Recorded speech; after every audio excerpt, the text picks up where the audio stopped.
Hello everyone, this is part 7 of What If Naruto Was Abused and Obtained Mokuton, and I hope you guys enjoy this video and to like, to subscribe, to see more, comment down below. Naruto glared at Kabuto. Even though the man was disguised, Naruto knew his scent. He could never mistake the wand of the snake, not this lifetime. What a disturbing bother though. He'd thought he wouldn't have to meet with this problem again. But this visit to Iwagakure was turning out to be a torture. What could he even do in this situation? Naruto had methods to disable Kabuto. After all, while he may lack with the experience, he had the firepower to carry out his dark desires. The only problem was that everything around him would be destroyed. Answer: he had no option but just to stomach this presence and hope it went away as quickly as it appeared before him. I was just passing by, Naruto-kun, Kabuto replied with a smile. Pass by already. Today is the day of the exams, I would rather not spend a second longer in your presence. My performance wouldn't be good as you're already ruining my mood. Kabuto laughed. Oh, perhaps I should stick around, just to see your reactions.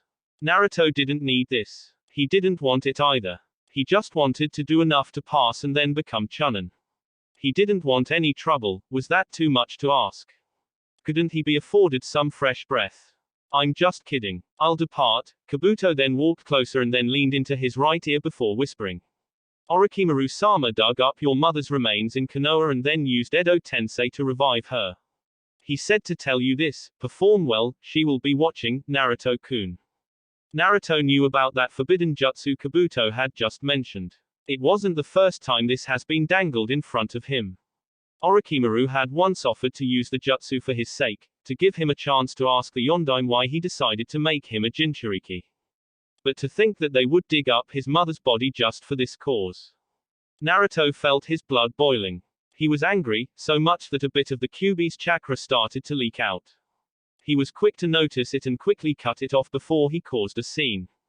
Now that was a little frightening. Kabuto slipped away. Onoki stared down at the genin before him. They were over 100. A little less than what he'd expected. He'd thought other villages would take the opportunity he'd given them to spy on his village, but only the minor villages came.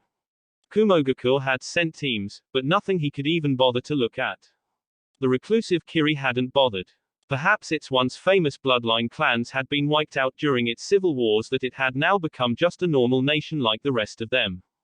On that thought, Onoki had no other expression to give than joy. After all, the other villages were not his friends or allies. They were potential opponents in case a war broke out. There had been measured responses lately. And maybe this current generation wasn't going to be quick to jump into the death field. But with Shinobi, a simple glance could ignite the sparks. Yet admittedly, he was rather enjoying these peaceful days they now lived. Konoha had only sent just 3 genin. An interesting choice, especially given that their sensei was the famous Kakashi no Sharingan. Hiruzen must trust them greatly.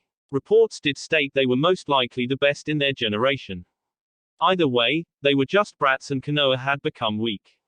It no longer had the mighty Uchiha clan, and the man who forced them into the negotiating table was now dead. Hiruzen was just a shell of his former glory. The situation couldn't be better for Iwagakure. The only niggling problem was Kumogakure.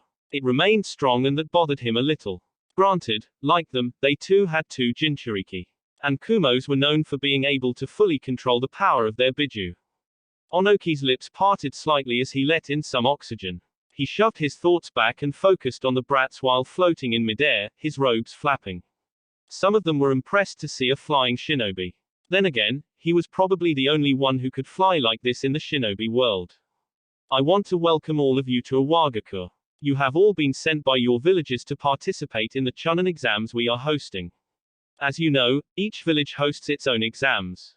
And these exams are usually to show the strength of future generations. You will all be tested to see if you're capable of being real shinobi. Those who make it, will go home to make their villages proud. Those who fail, will walk back with the shame. To all contestants, my best wishes. And with that, Onoki finished speaking. The large number of genin in this unique village with unique structures suffocated Sakura. The killing intent of many people wore her out to the point where she just wanted to either sit down or just flee. It wasn't anything compared to the murderous intent she's been exposed to while on missions, but here, it was coming from all angles. There was no place to run. She glanced at Sasuke thinking of him as her shield. But he wasn't focused on her. She couldn't even tell what he was thinking given the indifferent mask on his face. Her other teammate was wearing a look she could only define as stoic. It was a strange mask from Naruto. He also seemed to be much occupied in his thoughts for some reason. Sakura dared not ask what bothered him.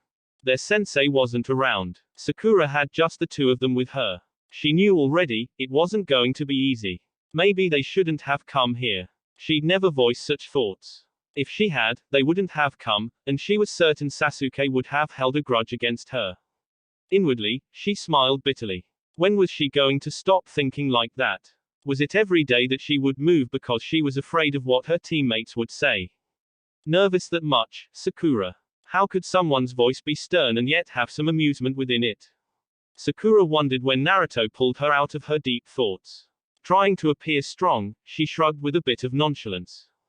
Of course not, she gave him a stare, her tone so firm, she danced inwardly at being able to pull it off. Just a lot more contestants than I would have imagined. Everyone wants a promotion, and to test their skills. I know someone is dying for that promotion. Sakura gave Naruto a sideways glance. Sometimes I think you even like fighting a little too much.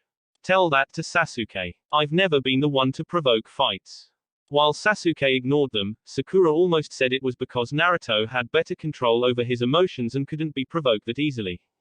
But she bit her lip. She dared not slander her beloved like that. But reality was glared at. Nobody provoked Naruto unless he willingly fell for it. He was the master of his emotions. He didn't have any emotional outbursts. If he did, it was all a play, for his amusement or for some reason. She smiled inwardly. Perhaps her eyes were being opened that she could even admit Naruto's genius like that. Naturally, she'd never utter such words through her lips. Only he deserved her praise. You could have said it, Naruto spoke again with a knowing smile. Sakura glared, wondering if he really read her mind. That was scary, she thought. She shook her head. It was ridiculous. She was going mental. Since when does Naruto read people's minds? He read the situation well, but no one had the power. And even if someone had it, Naruto of all people shouldn't have it, they would all suffer. I must say though, this is quite overwhelming. We are going to have to cut through too many opponents. The boys, girls and even some who appeared to be too old to be genin surrounded them. Everybody was an enemy. There was no friendly shinobi in this exam. While not everyone was an enemy, everyone was competition and they had to come out on top. They were yet to be told how the exam was going to be structured. The unknown made him a little nervous because he wouldn't have time to prepare. Most of them don't even appear to be worth the challenge. Sasuke said, loud enough just for his teammates to hear him. Even he was smart enough to realize that saying something so loudly would earn him some murderous glares. You never know with shinobi. Deception is part of the trade. Not everything was as it looked. That was one of Kakashi's favorite lines. But I must agree with you, at first glance, it looks that way. I hope we will not be disappointed. He said those words purposefully. Experience had taught him better. Someone is a little too confident. Naruto turned around and then smiled, looking at the black-haired teenager. She was a little older, maybe a year or two older, than him. But he was certain, she was not a genin. Her Iwa headband gave her away in the vest she wore. Meaning, she had come here because she wanted to speak to them. When one is confident in their abilities, such is the attitude when facing battle. He replied casually, staring deep into her eyes. HMMPH, Kurotsuki rolled her eyes. Riding on the waves of past glories. It is not our fault that Konoha has always produced the finest shinobi. But we are not banking on that. We are here because we believe in ourselves and that goes for everyone else who is here. Like I said, a little too confident. Naruto shrugged. Her contempt for them was apparent. If anything, she viewed them as enemies. She was certainly not part of the genin group, which made her intentions a little curious. Most of us are guilty of that. Naruto's lips twirled slightly, a bit of mischief in his eyes. Of course, when you have been on the top for too long, everything else just looks too small, even taking it seriously feels like a chore. Kurotsuki glared at Naruto. There was no way he didn't say those words just to piss her off. There was something wrong with the way he spoke. It irked her that he could press her like that. Are all Konoha shinobi like that? Nay, Naruto waved his right hand. I was merely trying to press you. I don't even know what it feels like to be on top. You two know each other? Sakura asked curiously, but the main reason she butt in was because she didn't want Naruto to add to the insults. No, Naruto shook his head. But I believe this is Kurotsuki, the granddaughter of the Tsuchikage. You're well informed. Not at all. I might have seen you one day. And heard some things. Naruto wasn't going to give himself away just like that. You a participant. This is for Genin. I'm already Chunin. Unfortunate. You seem like an interesting person. Would have liked to get to know you a little better. And maybe just see just how strong the Tsuchikage's granddaughter is. As his father stomped on Iwa, maybe he could repeat history. With less blood and death. Kurotsuki stared at Naruto trying to figure out if he was joking, but when she realized he was serious, she put on a look of disgust. Am I that offensive? He was asking that in a serious tone, but Naruto wore a sly smile on his lips. It was a smile that made Kurotsuki a little uncomfortable. She had come here because she wanted to see the Konoha team in person and measure their strength. Anything could happen in the exams, even death. She wouldn't have a problem if they died, if only they were Genin who could prove to be too troublesome for her village soon. To say Konoha was an enemy wasn't too far-fetched. But was she going to admit it like that? Yeah, ouch. Naruto put on a hurt look and then wiped out an imaginary tear. He then asked, what do we owe for this pleasure? I just came to check on you. I heard Konoha had sent the last Uchiha and a Mokuton user. Came to wish you luck and to say I will be watching you. Don't disappoint me. She said that, and then slipped into the crowd. Why would she be cheering for us? She won't be, Sasuke replied, staring toward the direction Kurotsuki had disappeared off to. Most likely trying to determine how much of a threat are we going to be for her village. But Iwa and Konoha made a truce. They are not enemies now. Sasuke wasn't going to bother explaining how the shinobi world worked to Sakura. Firstly, because he had no interest, even though he understood it well. Secondly, it was something she should know by now. The two aren't friends either. Naruto replied in Sasuke's silence. Friendship in the shinobi world doesn't mean much. Allies turn on each other. It is merely a matter of convenience. If I think my interests are better accomplished with you, I'll align with you, but the moment I see another opportunity, I will stab you in the back and abandon you. If it serves Iwa, they may even have us targeted by their genin, Sasuke added. Sakura felt as if she just received another load on her shoulder. It made an uncomfortable situation just deadly for her. The danger was that none of her teammates considered even quitting. What was she even thinking? The two quit. They'd rather get beat to a pulp than quit. She smiled. This was what made them her beloved teammates. Well, at least I have you too. Sakura said with a weak smile. Seriously, if she needed guards, there were no other people she'd hire than her teammates. They were the best. Don't go into this thinking like that. You were training as well. We are not always going to have to watch your back. Naruto thought it was unlikely that a Wagaku would do something to have him or Sasuke killed. An action like that would surely result in war with Konoha. But Sakura was irrelevant. Who was going to go to war for a mere girl who was playing kunoichi? She had been training with them, but she still wasn't able to act like a proper kunoichi in the face of danger. We may have to let you experience some hardships if you have to grow. Naruto said in a cold tone, yet there was a smile on his lips. Sakura felt a shiver down her spine as she imagined Naruto abandoning her to face shinobi she couldn't handle with her dear Sasuke nowhere to be seen. Naruto wouldn't go that far, would he? They were teammates and he wouldn't put her life in danger like that. Yes, he wasn't that cruel. He was a stupidly kind person. She turned to Sasuke to see if he supported her thoughts, but he seemed to be considering Naruto's words. Crushed. I won't forgive you if something happens to me. She glared at Naruto, partly because Sasuke's reaction, lack of rather, wounded her emotions. There were many ways to respond to this. In fact, Naruto felt that he was spoilt for options. His silence had nothing to do with the difficulty in choosing the appropriate response that would please Sakura. At this point, he didn't care what she thought of him. It may seem cold, but the worst thing that could happen is your death. Coldly, he asked. Dead people don't hold grudges, now, do they? What are you doing? Sasuke asked him with a stare. letting my dear teammate know that if she doesn't apply herself and just simply close her eyes because her teammates are going to save her, she will surely die. We are not home. People can die in the exam. Both you and I may be targeted. We won't always be looking over our shoulders for her. Naruto sighed. Perhaps he said something he shouldn't have said. He then smiled. You've changed a little, Sakura. But you need to stop thinking that your efforts don't matter because you have us. Sure, we will watch your back. But you need to stand on your own feet. Be quiet, Kitsuki shouted, elevating himself into the air using a boulder, stretching from the ground. He glared down at the genin, his killing intent spiked a bit for effect. Even when they became quiet, his gaze did not become soft. My name is Kitsuki and I'm going to be the proctor for this exam. Your villagers already know that whatever happens to you, a Wagaku will not be held accountable. If you are afraid to continue after this, you may quit. But know this, if you continue at your own risk. We will not interfere in fights between you as there are no rules against it. We will only get involved if there are outside influences. Can you quit the exam midway? You can, you just have to return to the village. Naruto put on a flat smile. That just sounds threatening. Sakura agreed with him. She could follow what the man was trying to say.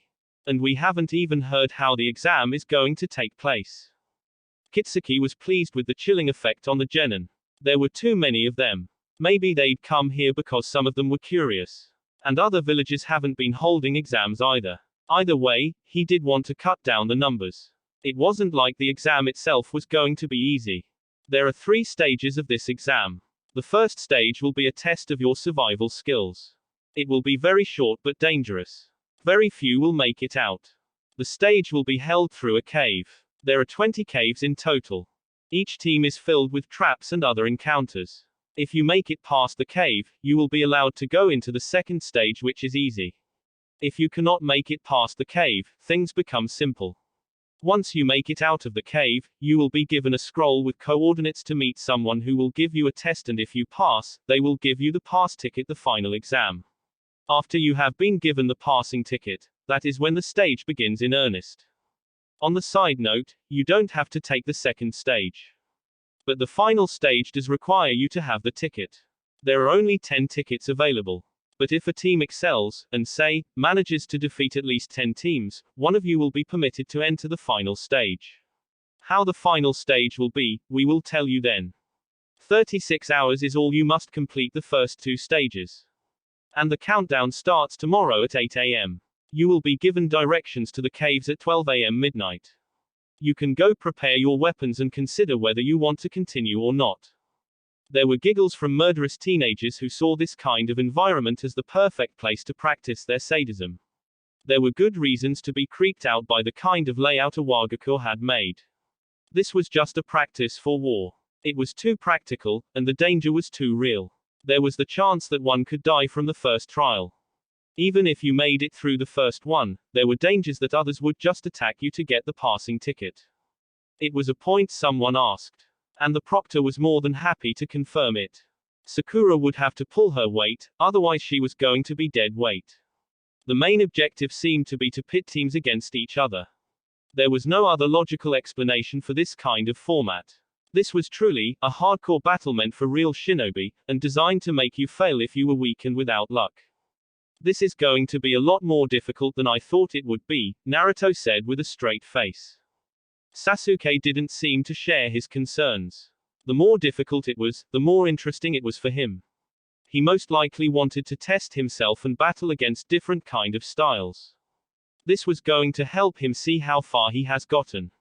And not to forget, buff up his superiority complex. If he was able to assert himself in the battles he would surely fight, that was a problem. But with Sasuke, victory and defeat held negative consequences. I prefer it this way. A smirk across his lips. He then added with caution. We will have to be careful though. Sakura was torn. It was obvious they were going to be fighting other teams. And if they don't get the passing ticket, they would be forced to defeat 10 teams. That was an awful ask considering they just had 3 days to complete the tasks. She could not possibly suggest they sit this one out. She would be kicked out of the team. She had to pull her weight. She had to show that she has improved. Of course, you'd like it this way. I don't want unnecessary dangers. Challenges are welcome, but they must be controlled. Not to mention, he'd seen Kabuto. Chances were that Orochimaru could stick out his ugly face and then try to whisper nice things into Sasuke. Or him. If the Sannin attacked them, they would be at a massive disadvantage. Even if the snake did nothing, but was already feeling itchy because of what Kabuto told him. Don't tell me you've gotten all scared, Sasuke asked in a mocking tone. Normally, Naruto would have indulged Sasuke. But he was in a slightly bad mood. I'm going to spread around to check which teams to avoid in the exams and maybe learn a couple of things about others.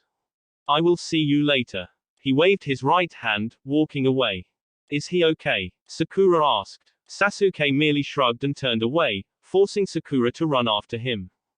The scroll containing directions to 2 of the 20 caves had been delivered past midnight as promised. But they had realized as morning arrived, some teams had already departed even before countdown started.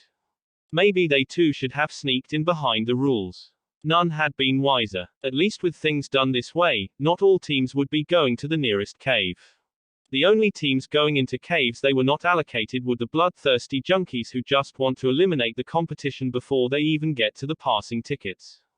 Isn't it cheating? Sakura asked of the teams who'd already left. You weren't listening yesterday. Sakura did not talk back because it was Sasuke who told her. They did it purposefully. The proctor said we would receive the directions after 12 a.m. and the countdown would begin at 8 a.m. But he never said we had to begin at 8 a.m. Naruto frowned. Stupid. How could they have not read in between the lines? If others have already gone in, shouldn't we rush?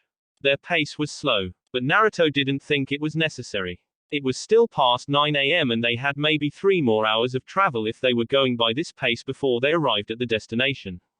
It is unlikely they entered the caves during the night. It was dark and the caves are said to have traps. Nobody is stupid enough to walk into a death trap in the dark. And if they were stupid enough to go in and still make it, then it is likely that they are a team we should avoid, for now at least. For now, Sasuke didn't care if he had to run from other teams. The main importance was getting the pass ticket. If they got held or wasted energy fighting, they would either fail or be left at a disadvantage if the final exam begins the moment they arrive back to the village. There was no telling they could defeat 10 teams in time. The safest bet was to make haste in getting the passing ticket. But we cannot forget that there are only 8 pass tickets. Defeating 10 teams seems like the easiest option. Nobody knows if we are going to arrive first, Naruto said. I disagree with that. Naruto raised an eyebrow. You do. Our priority has to be getting the ticket. I'm sure other teams won't be rushing to get the passing tickets. They'll choose to fight. That just means many will be eliminating each other. We can find room to sneak ahead in the chaos. Once we have a passing ticket, we can do as we like. Sure, our pass before fooling around, huh? Naruto smiled. Very good, Sasuke. And if we don't find it? Plan B. Acceptable. The terrain was just decorated by boulders and lifeless mountains. But it wasn't as breathless as the environment in the Wind Country. That place was treacherously hot and inhumane compared to the Fire Country. But this place gave them an advantage. Nobody was just going to attack them out of nowhere unless it was shinobi from Iwa. The long walk was silent. They were careful not to come across any teams. But hardly there was any team who were actively hunting. It was a requirement to get through the first exam. Once teams make it through the cave, they would start attacking indiscriminately. Sasuke raised a hand and then jumped onto a boulder. It was an entrance to the cave. There was a genin standing guard. What? Were they trying to stop others from going through? Looking at it, Sasuke couldn't see where the end of it was. It was only an entrance. It could be miles long or even deep. There is someone standing guard. Then there definitely are others somewhere close. What do we do? Well, we are already behind. And we don't know how long it will take for us to clear the cave. Let us just move into it. But cautiously. Sakura took a deep breath and then calmed her nerves. She needed to be strong and not waver. Because this was it. The exam was going to begin now in earnest. And she had to play a part. Kakashi-sensei wasn't around and everyone else was their enemy. Attacks could come from any angle and she had to respond to it. How do we go about it? Naruto asked, now standing beside Sasuke, looking at the guarded entrance. The cave was underground. They were just going in blind. Without any exit visible, they couldn't set out there to interrogate those who make it out. Sakura will go and talk to that person. We will be on the lookout for his other teammates. Sound choice. Naruto nodded in agreement. He then turned to face Sakura. Take the lead, Sakura. What if it was a trap? What if the moment she walked up to him, she was attacked, or others attacked Naruto and Sasuke? The thoughts ran rampant and Sakura remained frozen. But her teammates didn't move an inch. They waited for her. After a minute, she steeled herself and then stepped forward. Sakura felt like she was taking giant footsteps even though she was going as slowly as she possibly could. As she grew closer, the dark pit they had to eventually dive in didn't frighten her as much as the teenager who turned to face her, grinning as he did. Her heart was throbbing. She tried to hide her fear, but she couldn't. It probably just gave her away and amused the teenager. He was bigger than her. He could easily beat her up. No, she was already beat at this stage. I can smell fear and piss all the way from here. He was mocking her. Wait till Sasuke-kun appears and beats you up, she wanted to yell. But her fears kept her lips shut until he spoke again. Where are your teammates? He didn't move an inch and kept his eyes on her. The cave was just behind him. It didn't look like there was anyone hiding anywhere closer. She let loose of a short breath and then responded. Where are yours? Exploring. What? You stupid. I take offense in that. Shut the hell up and answer my question. If you want to live, that is. From this range, I can get the jump on you before your teammates get to do something. They are obviously hiding in the rocks. Sakura refused the perverse urge to look at where her teammates should be. To be honest, she'd not thought those two would completely disappear on her. She couldn't sense them, but she knew they were behind. Even when the devil whispered to her right ear that Naruto had convinced Sasuke to abandon her, she refused to take the bait, knowing Naruto would never do that. As much as she was loath to admit it, her beloved Sasuke would be the first to try to abandon her before Naruto even entertained the idea. Yeah, they are hiding in the rocks. Tell them to come here. We don't want any trouble but have a proposal, he said, removing his kunai pouch and then placed it down. See, I won't attack you. Sakura snorted. I'm not that stupid. A kunai isn't the only weapon for a shinobi. I may well be standing on a trap. The shinobi grinned, his head tilted to the side. Sakura felt a cold chill down her spine. That could be true. We could have set up traps. We did arrive late night after all. Sakura held out her right hand. It was not according to plan, but she judged that the others may be inside the cave already. So, there was no need for her teammates to be hiding. She hoped she was right and not walking them into a trap. Within a couple of seconds, Naruto and Sasuke made their appearance known. Naruto appeared happy, smiling for some unknown reason while Sasuke was his usual, stern, self. You must be part of the teams that left midnight. Apparently only 4 teams were assigned to this cave. Well, that is as far as we managed to get anyway. I'm Takao by the way. Takao introduced himself in a measured tone. Naruto watched the teenager. He was probably about 15 years old. There was nothing in his expression that gave anything away. However, Naruto had been around liars and snakes long enough to know one. There were obviously some hidden intentions here, but he did not let it show. There are 20 of these. Naruto didn't feel like sharing his name. The teenager hadn't asked. So, there was no need to tell. Your teammates inside. Yes. But they haven't gone far. We came across some difficulty and we decided not to proceed any further. There is nothing discouraging us from working with another team until we make it out for the cave. Naruto beamed. I was afraid of going in there without anyone. He exclaimed. This is going to be of help. We were also worried about the traps that may lay in there. They are as deadly as the proctor made them out to be. But with another team, it is more ears and eyes. We can make it through. By that you mean you agree with us? Well, Naruto showed the man a foxy grin. Why not? If you don't plan to walk us into a trap while saving your teammates, we don't have any reason to be fearful. Takao laughed. There is nothing like that. We genuinely considered things and thought it best. I'll take the lead and we will talk more once we get to my teammates. Of course. Naruto noticed Takao was leaving his pouch behind. There was no way that wasn't intentional. He smiled. You missed your pouch. Ah, sorry about that, he replied, turning to pick up his pouch. Once he'd done so, he gave them his back and then asked. I didn't get your names by the way. We didn't give them. Can't blame you for being cautious. Kakashi walked into the Tsuchikage's office with one thought in mind, and that was to protect his students.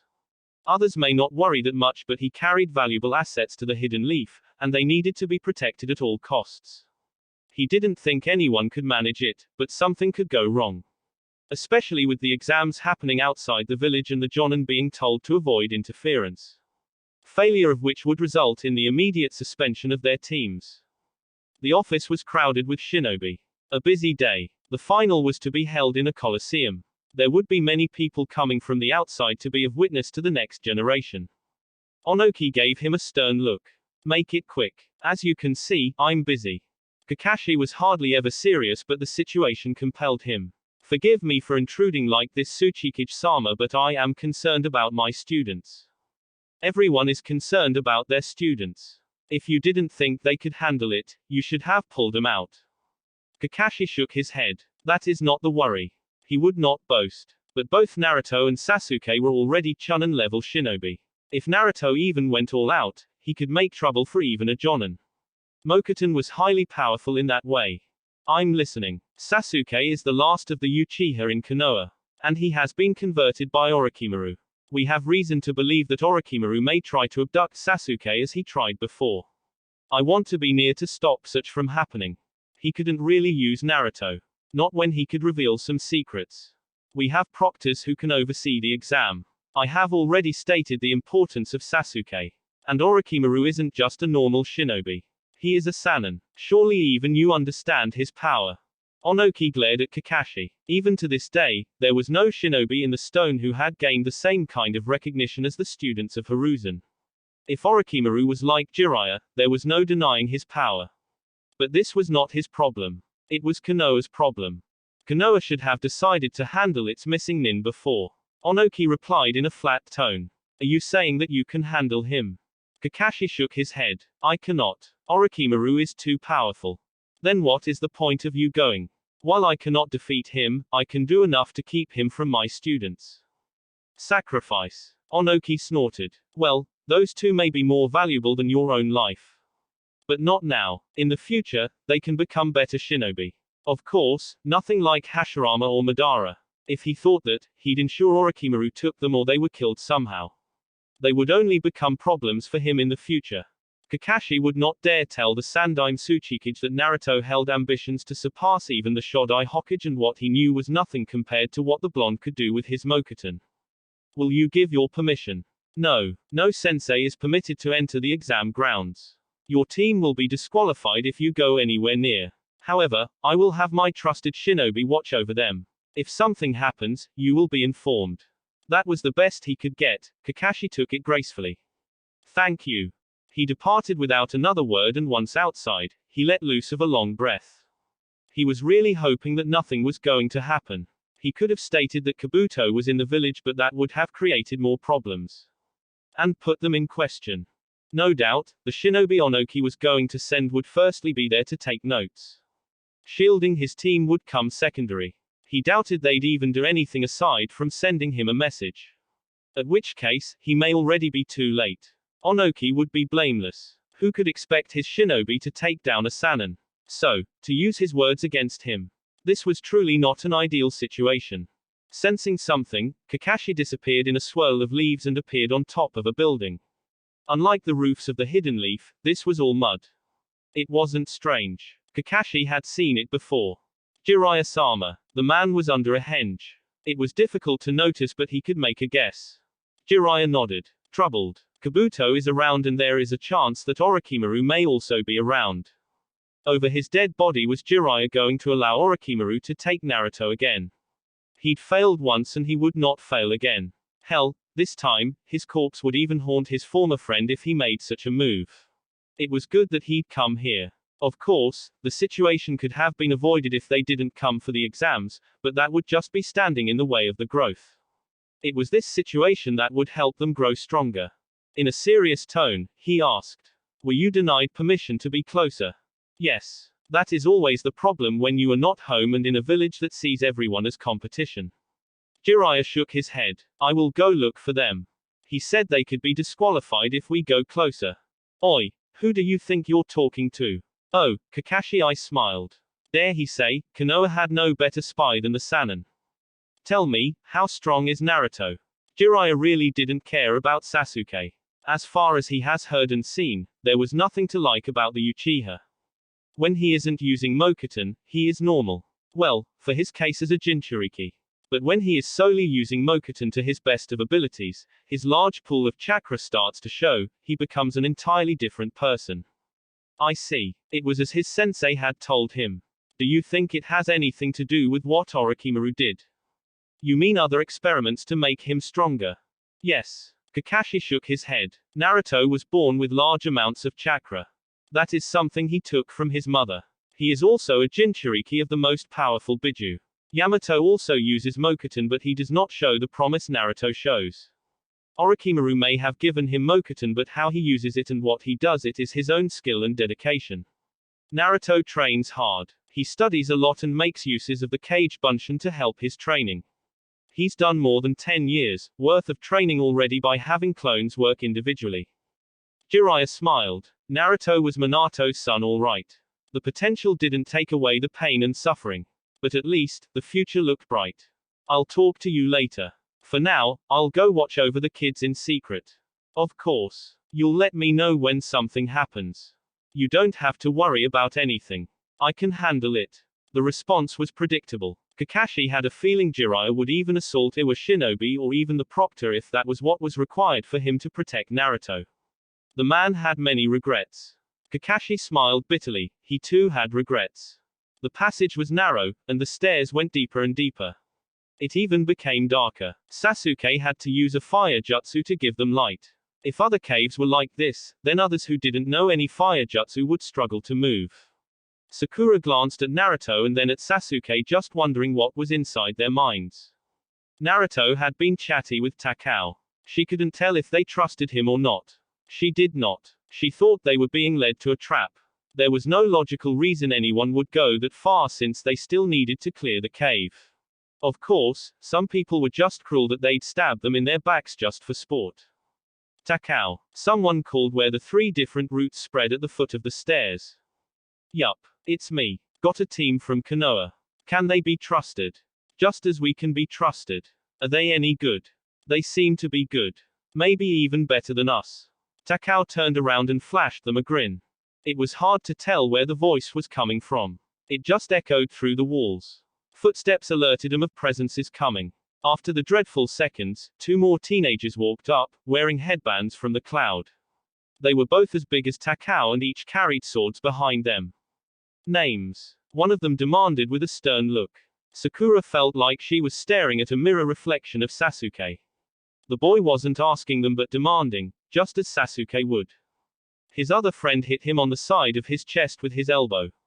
You trying to scare him away? What are the terms? Naruto suddenly asked. We've gone through one of the routes. It doesn't have a dead end. But we turned back when we realized that at some point, we were going in circles. There are hints to give direction about the exits. You can't just go straight ahead. This thing is like a maze but with deadly traps. We figured the more we are, the more we have chances of making through to the exit. The different routes would have been made to ensure that teams didn't take the same way. There was enough detail given for them to move on their own. Sasuke thought that they didn't need numbers. They could simply send Naruto's clones to do the scouting and then move in safely. Sasuke faced Naruto. We are going back. Why?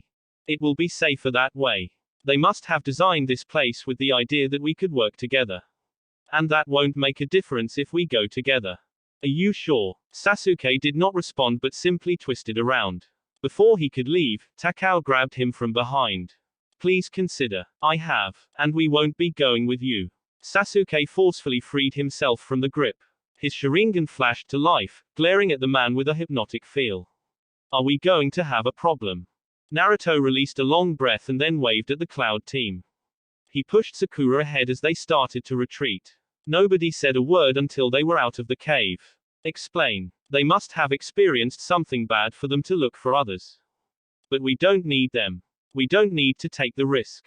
You can send clones to scout the routes and then we can safely make it out.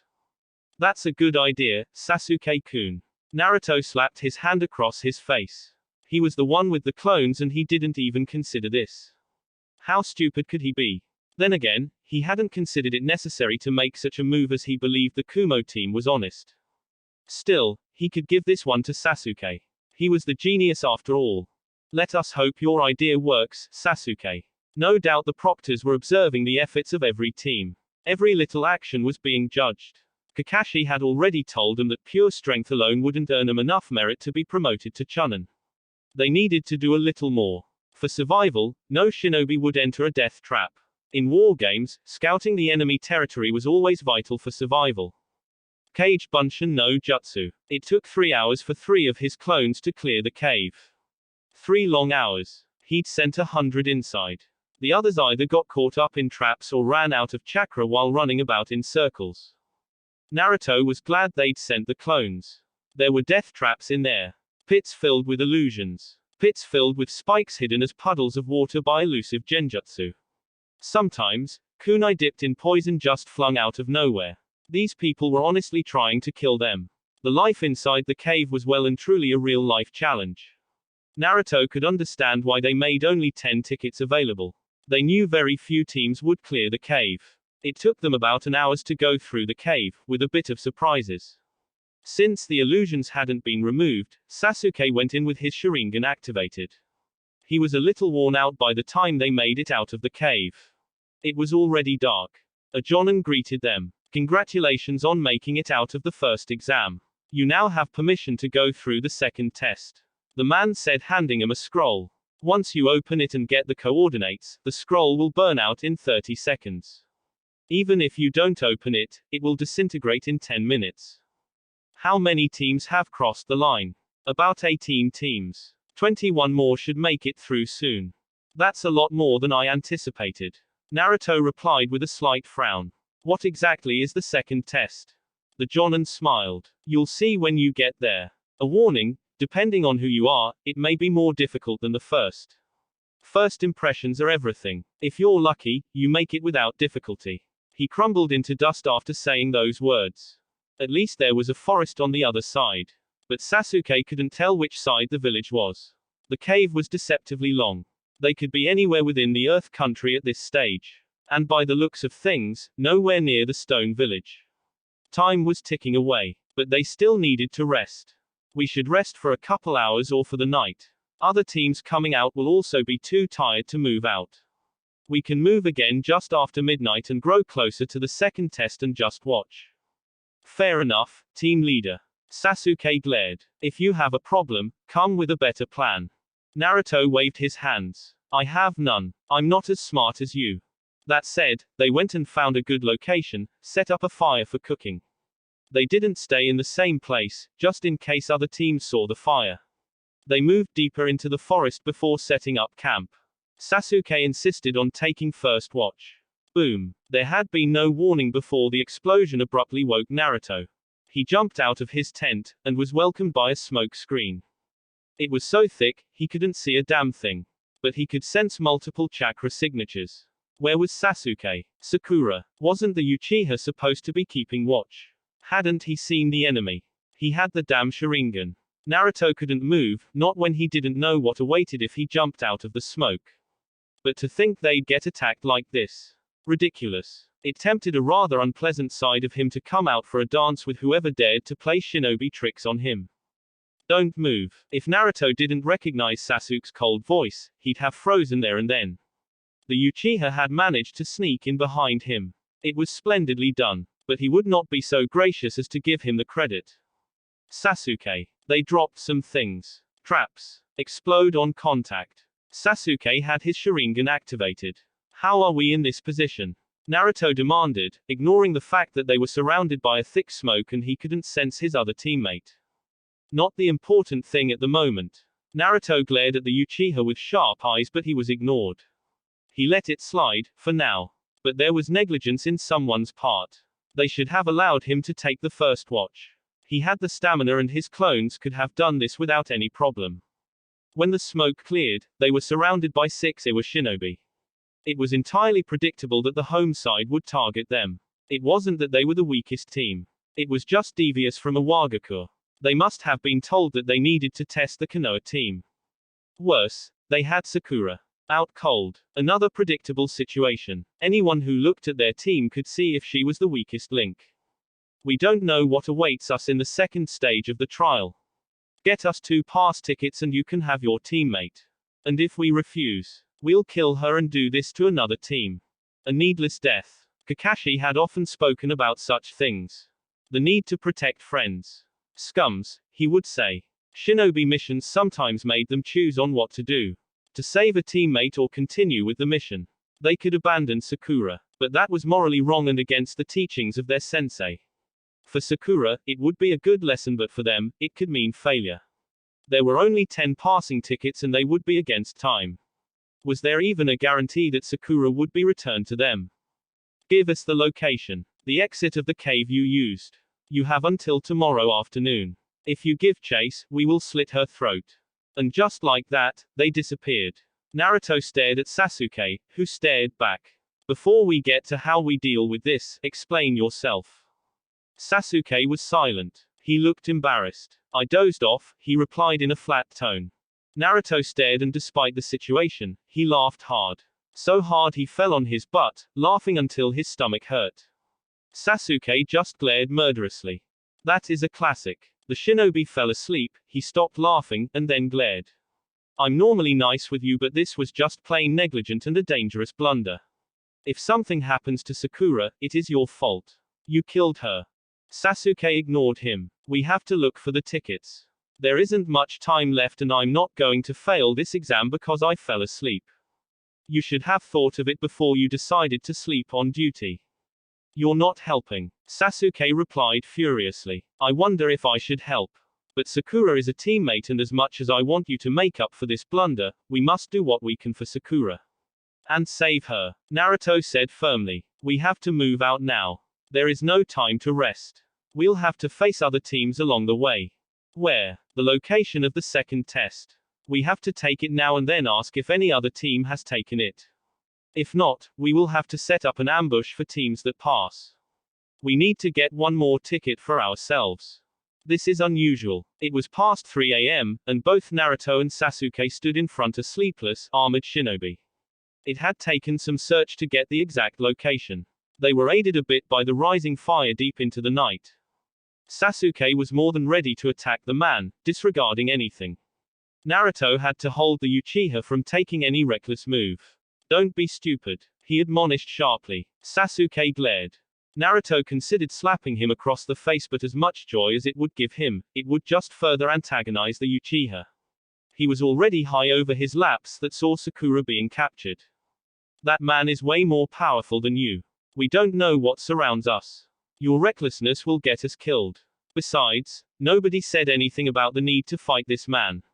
Start thinking and stop acting beside on your goddamned emotions for Pete's sakes. It took a couple of moments, but Sasuke calmed down and deactivated his Sharingan but kept his eyes on the man. We have come to take the second test. Your teammate. Irrelevant. Nothing about the rules say we must all come along. It doesn't say the other mustn't come either. You are shinobi, you must always expect the unexpected. Right here, I can fail you for leaving a teammate behind. I make the rules for the second test. Naruto frowned. This was unexpected. He honestly didn't know how to handle this scenario. In any case, since you are who you are and appear to be strong enough, I shall pass you. Just like that. If you want to take the test, you can. But I must warn you, you may not survive it. Sasuke gritted his teeth. He felt like he was just being handed victory. But he could do nothing but accept it. There was no need to take the second exam if they didn't have to. Can we also ask for another passing ticket? They didn't say we can't ask for another. You can ask, but if I had to give it you, I would have to make you take the second test. The man said, throwing a scroll toward them. Sasuke caught it with his right hand. But in order to pass, you'd have to use that other power. To this, Naruto smiled and then thanked the man before dragging Sasuke away. What did that man mean? He was talking to you at first and simply just passed us. Naruto was unsmiling as he sat by a tree branch. His clones were already all over the place, watching and waiting to alert him of any team that passes the second test. He is a Jinchuriki like me. It was unusual to be meeting someone like him. But Iwa was just reckless to make its 2 Jinchuriki keys to the second exam. Who was going to pass their test? That was hardly his biggest concern though. The man had certainly known he was a Jinchuriki. But whether he would inform his village was another matter. It posed a threat to his life and to his secret. If Iwa found out about this, it was going to publish it and there could be a major threat to his life.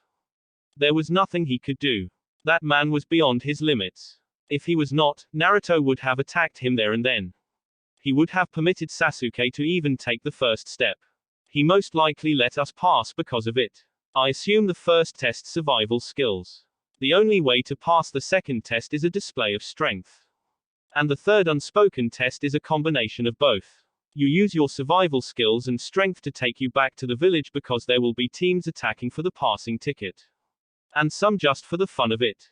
We could use that to our advantage. Naruto stared for a long minute before grinning. He understood what Sasuke meant. I'm also a little frustrated that we have come to this situation.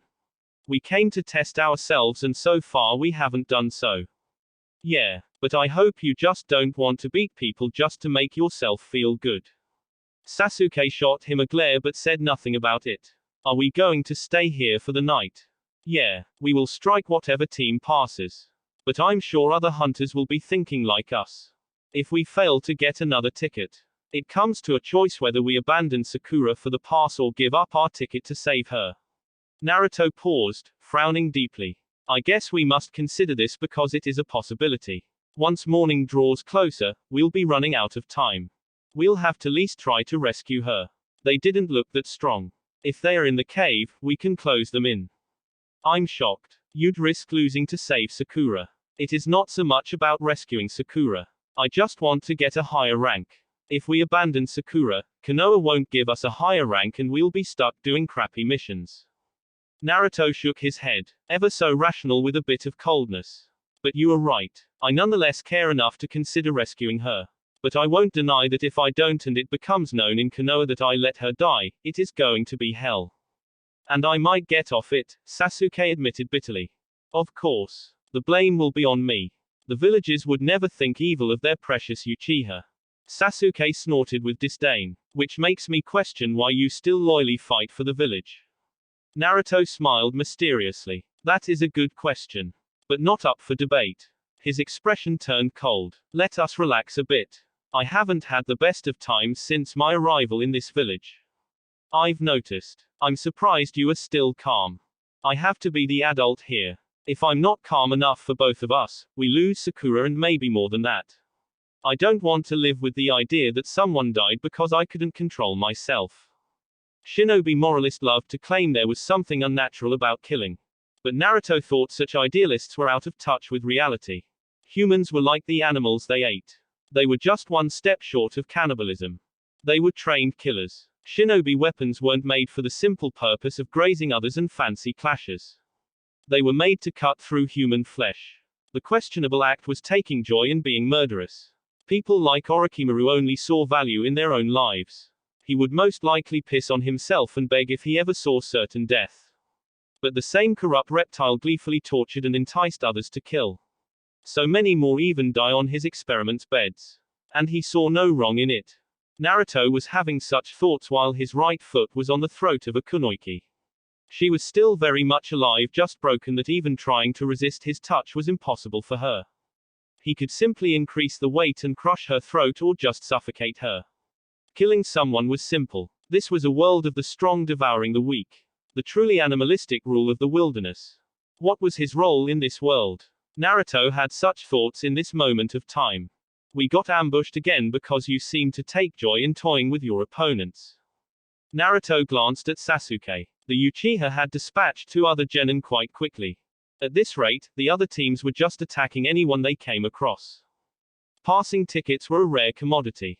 And there was another method of passing. This was the 11th team since morning. 5 they'd attacked and the others had attacked them. Each battles ended as swiftly as it began. Weak. There was no challenge at all. Perhaps it was because they were used to fighting higher ranked shinobi. In any case, it was disappointing and Naruto saw no crime in taking things slowly, as long as they were moving within time to save Sakura. I'm not a sadist. Sasuke glanced at the person below him and then snorted. Unlike you, some of us pause to consider some philosophical questions in life. It is detrimental if it gets us ambushed. Naruto shrugged. Saves us the effort of having to hunt down teams. We wouldn't have the time. Now we have done enough. If we are careless people, we'd even abandon Sakura and then move on to the next level. We do have to consider our actions before we face them. We don't want to do anything that might threaten the whole team. Naruto removed his foot from the kunoichi and then started walking away. He only took 3 steps before 2 genin appeared from thin air, flanking both his sides. They grabbed him as the ground below opened wide and swallowed him whole. Sasuke could only watch as Naruto plunged deep into a pit. He couldn't react in time to try to save the blonde. Did Naruto even need his help? Unless there were explosives buried deep within the pit, the blonde would be fine. Trying to jump in would maybe leave both trapped. Sakura's survival chances would dim, and much worse their chances. He cursed Iwagakure and everything that was making this difficult than it should be. There was no genin who proved to be much stronger than them. In fact, he could say with his chest puffed up that they had decimated all the teams they had faced. Tactics. Brutal tactics that they didn't apply had now left them with just him standing. This was a lesson to be learned. Power wasn't just everything. He was still bitter about it. So much that he would even consider incinerating any genin that tried to attack him. How could inferior shinobi back him into a corner like this?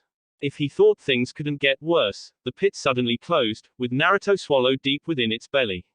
Leaving him sweating. He marked the area by throwing a kunai to the spot. The suspects didn't waste to reveal themselves once Naruto was out of the picture. Had they been watching and realized that in terms of offensive, Naruto was most brutal. Not mention, his defensive capabilities made him invisible to the power of mere genin. The Iwagakure shinobi have something against Konoha shinobi. Sasuke surprised himself by asking the question in a curious tone. We are simply taking out the main suspects for the final test. Besides, the leader, seemingly, grinned murderously, taking out someone from the leaf is extra motivation for us. The rivalry between our villages permits us to act in such a manner. Sasuke snorted. There is no rivalry between Iwa and Konoha.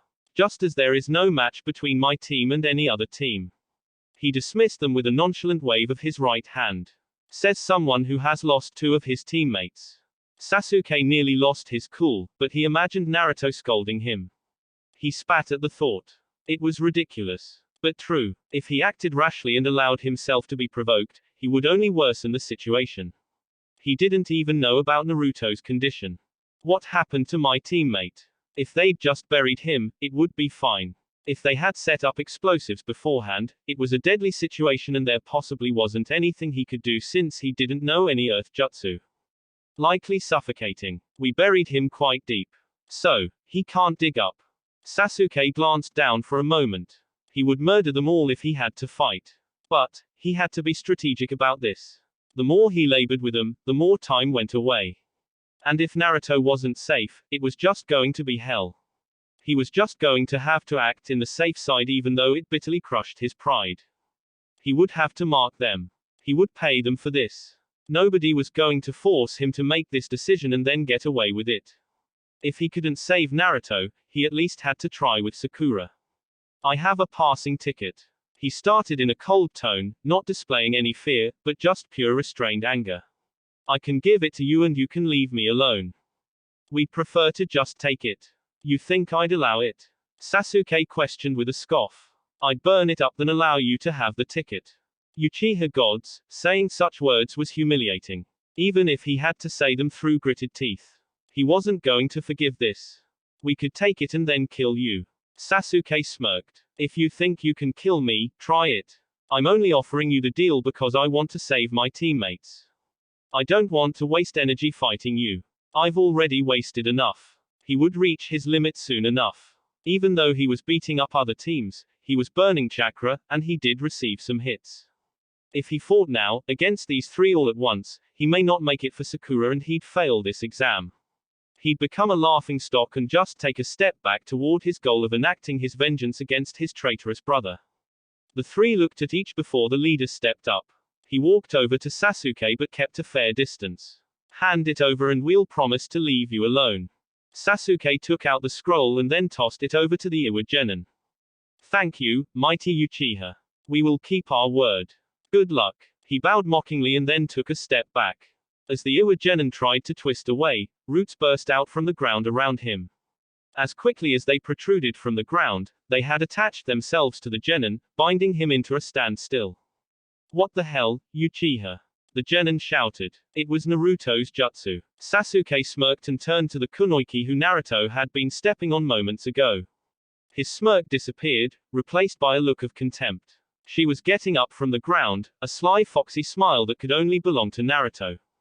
He glared murderously. Don't look at me like that. Naruto responded, undoing his transformation jutsu. You tricked me. But Naruto didn't get to respond as the other two stepped into the view. How did you escape from that? Simple enough. Naruto smiled. But there is no need to inform you. He narrowed his eyes to Sasuke. You take the one on the left, I will take the one in the right. Sasuke responded by disappearing from view. He did the opposite of what Naruto had said, attack the one on the left side of the trapped teammate. He flashed behind the Genin, holding a kunai with a thread attached to it. The hurled it toward the Genin before he could even react to his presence. The thread wrapped around the Genin's upper body, binding his hands. That was enough, but out of frustration, Sasuke released a quick-fire jutsu. The jutsu ran through the threads before igniting on the Genin. Flames burst, and that followed then was a pained cry that rang through the morning. Now, that is just very Uchiha acting on a wounded pride. Not given a chance to see if his work had achieved its intended consequence, Sasuke turned to Naruto. The blonde had simply tackled his opponent using a clone while the original jumped over the Genin before driving a wooden spike through the right shoulder, pinning him to the ground. I don't need to hear from you. Naruto shrugged. Let's get out of here. Chakra output will have already attracted other people. We need to disappear quickly before others come. Ticket. Already got it. Sasuke nodded and the two fled from the scene. They hopped through boulders before finding shade in a good distance. Once they were there, the Uchiha faced Naruto with a look of contempt. You made me act in such a disgraceful manner while you were fine. Nothing disgraceful about thinking smart. You did the right thing. If you had acted any differently, I'd have requested a team change. Can't be teammates with someone who has no regard for the lives of his teammates. The words were said in a stern tone that made Sasuke believe Naruto was dead serious. This baffled him. Naruto was his friend and rival. Their friendship was not the usual where they hang together, playing, or just chilling, but they were friends.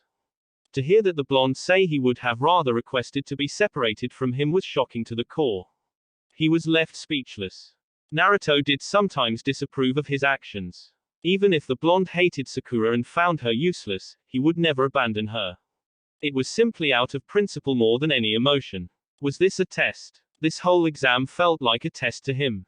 I never thought I'd hear you say that. Naruto waved his right hand and then spoke in a cautiously quiet tone. I have experienced too much, Sasuke. You are my friend. But I won't hesitate to do what is best for me. You are so focused on your revenge that you sometimes dismiss other things. I am glad that you have displayed this maturity. And don't tell this to Sakura, but I wish they do beat her up a little, just so she can get the message across that she can die at any moment. Why do I get the sense that if this hadn't happened, you would have plotted for this to happen? Now, I'm not that devious. Naruto responded with a laugh. But I think we have all learned some valuable lessons. We still have to save Sakura. We'll do that. If they haven't killed her yet. You think they'd do that? We are going to walk in blind into enemy territory. I told you before, we must consider all possibilities. They know we are coming back, they might kill her, thinking they can box us in and take our tickets. Accidents even happen. Someone might hit too hard. We must go there expecting anything. Naruto thought it a little chilling that he considered Sakura might be killed with a clear mind. You're awfully calm about the whole issue. Naruto stared. You want me to shed some tears? She is not dead yet. He smiled, a very flat smile. I'm hopeful that she's still alive. That is why I'm calm. And if she's not, well, Sakura is our beloved teammate. We'll have to cause some damage. Let us hurry to the destination. This talk is making me anxious. I don't like myself when deeply worried. The calmness I have now will slip through if I stay like this. Sasuke zoomed around the cave with anticipation. They were here. Worried, a little he was for Sakura. But what these people had in store for them made him curious. This was a dangerous situation, far more deadly than what they've encountered thus far. Their very lives could be threatened. If Sasuke could make it with flying colors, then he could proudly claim he was moving toward the right direction. Training with Naruto helped him a lot. Even though at times it shot holes into his pride, releasing a stink of jealousy. Naruto's raw potential was frightening. Even without Mokuton, Naruto's chakra reserves could make the impossible possible. He had to cultivate his Sharingan. For all his hopes were on the eyes. But he felt like there was doom if he did not take the path Itachi wanted him to take, to evolve his eyes farther. Sasuke didn't deactivate his Sharingan. He didn't want to miss anything. He was so far satisfied there were no visible traps. And he could see Sakura's chakra. She was fine. That made him release a short breath of relief. The bigger issue at hand was that there were 9 genin before them. They'd asked for 2 tickets though. Either way, that was a bigger number than what they had anticipated. If they decided to just use force to take their tickets, it would be a difficult task, considering they had been fighting since morning. He frowned slightly. They didn't even bring out Sakura from where they hid her. You made it far quicker than we thought. The well-being our teammate made us work in a hurry. Naruto replied in a casual tone. Someone snorted in the group. That useless girl. Useless or not, she is a teammate of ours. Naruto replied firmly. We've done what you requested, he said, taking out 2 tickets. Can we get the exchange? Sure. But say, we've been watching you. The Uchiha must be close to his limit, and so should you. You're skilled. But we are all fresh, and if we decided to just attack you, how would you respond to that? Hardly surprising they would consider such options. They were smart. Naruto was going to give them that much. They must have figured out what they wouldn't simply trust them and would come with a plan at hand in case they planned to betray their word. Were they trying to see how they would react to this threat? We have few options, Naruto scratched the back of his head, smiling in an embarrassed manner. We may be able to defend ourselves, but we would most certainly not be able to defend our teammate if a fight broke out. Which is why we would like to avoid such a scenario. Then give us your ticket as well. You wouldn't want to fail like this. Surely, you also get a ticket for yourselves. I thought you said you were watching us, Sasuke asked. Naruto smiled, shaking his head. Sasuke, you're not supposed to point out such things. You'll get us in trouble. Idiot. Ouch. They both heard. Are you going to give us the other ticket? One of the 9 went behind the shadows and came back with Sakura. She was unconscious, a little beaten, but alive. Naruto stared at the girl with an expressionless mask. It was dangerous being a kunoichi. He was glad that they were dealing with a bunch of genin. Who knew, had she been older, unspeakable things could have happened to her. It would have crushed her spirit. But such was the danger of being a kunoichi trapped in enemy camps. Even if we had it, we wouldn't have brought it with us. But we do not have it. We couldn't have taken such a risk. If we truly had it and you put a knife on Sakura's throat, we would have been forced to go back and get it. But we do not, so, we can only plead with you to release our teammate and we will be on our way out of here. We have changed the rules. It would earn a promotion to get rid of an Uchiha, who would surely become a threat to a Wagakure in the near future. Naruto sighed. His eyes sharpened. Nuisance. But highly predictable. He replied in a sharp tone that caught the Iwa genin off guard. He put away the tickets and then spoke once more. I suppose you think because you outnumber us, you can do as you please. We are not pleased to be in such a situation but would have just given you the tickets and walked away. There is no more room for negotiations now. Naruto was doing hand seals while speaking. You think you are in a position to say that? Yes. I'm a little annoyed at the moment. I think I will release some chakra. Don't. We will kill her. Kill her and you won't get the tickets. I'll burn the damn tickets. After which, you'll be next. After saying that, Naruto started to release an excess amount of chakra, containing that of the Kyuubi. It was so dense and frightening that the 9 were left motionless, paralyzed by fear. Because there were many, putting them all under an illusion would prove a little difficult for Sasuke. If there were 3, they could do that without him resorting to using an imperfect jutsu he'd learned. The cave started shaking and within seconds, deep forest bloom emerged from the ground. The dense forest, not so mass, but big enough to completely cover the entire ground. Some roots even burst into the roof of the cave. The Iwa-genin panicked as they ran for cover, but there was nowhere to go. Fortunately for them, the forest didn't do anything hazardous upon emerging from the ground. However, the movement had caused them to be separated. And by the time they'd settled, they were all in different positions, their majority advantage gone. Hand her over. Sasuke glared to the genin who was holding Sakura. When the genin hesitated, his Sharingan spun hypnotically and the genin dropped Sakura before jumping up. Sasuke caught her and then flashed away. He found Naruto sitting at the foot of the forest he had created, eyes closed. He glared. I've never seen you do this before. Learned it recently. The flowers are supposed to release highly flammable substance and a quick fire jutsu ignites everything. But I can't seem to get it right. Naruto frowned deeply. In any case, this is enough. He held a single hand seal. Hundreds of clones appeared in a huge cloud of smoke. We should go before this place explodes and then cave in. Sasuke just nodded and then started dashing toward the exit while holding Sakura as gentle as he could. I don't know if you're doing it purposefully, but if Sakura wakes up and sees you holding her like that, she is going to flame red like Hinata. Sasuke glanced at Sakura and then frowned. He was indeed holding her bridal style and at this point, would knock her out if she stirred. He didn't want her waking up like this and he would not even take the blame of having been the one to carry her out of the cave. If you tell her, I'm going to kill you. Naruto laughed and then snapped his finger. Behind them, there were explosions, the cave shaking, and chunks of earth caving in, dust chasing after them as they headed for the exit. It went rather smoothly than I anticipated. We had concrete plans. Sasuke replied. They had played various scenarios. Even if they had not tried to go back on their word, they would have made an attempt to attack them. The first plan was on giving up the scrolls, but planting explosive tags on them. Once they were in possession of Sakura, they would have set him off. Another was having Naruto go in there alone, have a clone transform into a ticket, then plot a surprise attack. Yeah, a good test nonetheless. And if this doesn't make Sakura serious, nothing ever will. They were already out of the cave. Sasuke placed Sakura down and took a breather, and then looked back at the entrance of the cave. He glanced back at Naruto. The blonde was surely making some inroads with getting a handle on his Mokuton.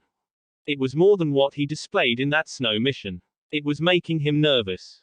He needed to do more. And more. He needed his Sharingan to evolve farther. He couldn't afford to be behind Naruto. His pride couldn't allow it. Wake her up, will you? Sasuke hit Sakura on her forehead, causing her to shoot up in pain. Before she could fully grasp what was happening, she immediately crawled back, taking a defensive position while a frightful look on her face. Now that is just sad. Sasuke found himself nodding in agreement as he stared at Sakura's pitiful state. Sakura recognized Naruto's voice. Her pounding heart slowly stalled, her eyes sat on him. She fell on her knees, relieved. Never in her life had she ever been so happy to see him. She cried. Never had she ever thought she would admit that she was grateful to have him as her teammate. Despite everything, he was the one who made her stand firm in that she would be rescued and the torture would stop. But even then, considering how she had treated him, she did think, maybe he would say it was better if she wasn't around. She was no good after all. If Naruto was around, then Sasuke was there as well. She glanced at him, and smiled happily, wiping out her tears. She felt like she was home already. She was glad that he too was around, to save her. To rescue her. There is nothing to say. We are just happy you're alive, Sakura. We'd worried. We haven't been able to rest because we worried for your safety. We can't afford to stay here. Others may have heard the sound of the explosion. We need to move away and head back to the village, Sasuke was quick to add. Have your clones secured a clear route for us? Yeah. Naruto created a clone to carry Sakura. The moment she was on his back, she mumbled a thank you, before drifting back to unconsciousness. Must have been rough with her. I noticed. Sasuke replied sharply. But nothing too bad. It is just flesh wounds. Such incidents leave mental scars. You of all should know better that mental scars can be rather difficult to heal. Orochimaru frowned seeing Jiraiya appear before him. This was the last person he expected to see in this village. but he supposed Konoha would have informed his former teammate about his appearance before Konoha's prized assets.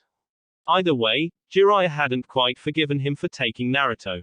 Orochimaru amused himself by thinking that they would be shocked when they do learn the truth about the incident. Jiraiya-kun, did he even have to ask how the Sannin even tracked him?